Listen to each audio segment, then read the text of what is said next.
as an internal auditor, how do you view, and what is your perspective? What's your take on the BIA versus RA, and how have you handled that when an organization says, I just don't want to do a risk assessment without doing a BIA? How have you handled that, or what's been your experience? Well, I've usually found a lot of times business units that I've looked at actually skip the BIA and they just go to a risk assessment. They try to just shortcut the whole process by going to a risk assessment.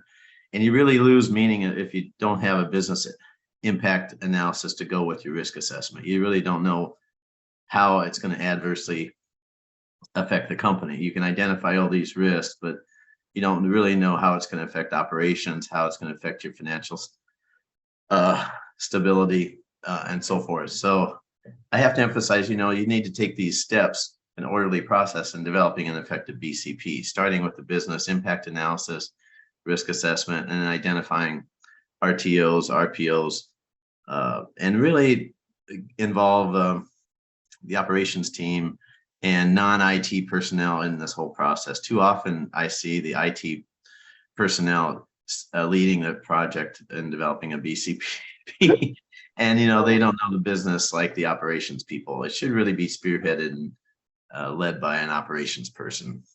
Yeah, 100% agree. It's not a technical problem. This is all about business. Yeah. So BIA and a risk assessment are really truly to define what the business issues are, where are the risks in the business, what's the biggest impact in the business, how can we survive?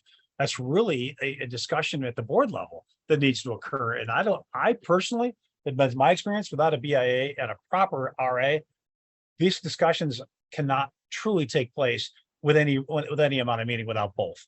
That's just been my experience. What about you, Chris? Do you feel the same way? Have you run across? 100%. I mean, when you're talking about the overall operational analysis, I mean, really that operational analysis, that is providing the data to IT for IT to establish their disaster recovery plan. Right? They don't know, and this is where a lot of organizations fail. Right?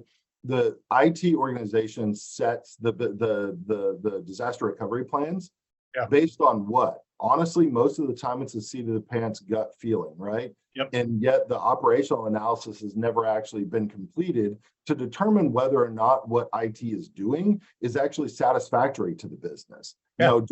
For that specific business function that ties to this system, that system has to be backed up every 15 minutes because we cannot sustain more than 15 minutes of data loss, right? Yep. Or we have to implement additional high availability pieces within our organization to actually hopefully get a 6 nines or 5 nines of availability, because the organization can't actually have that business function down, right?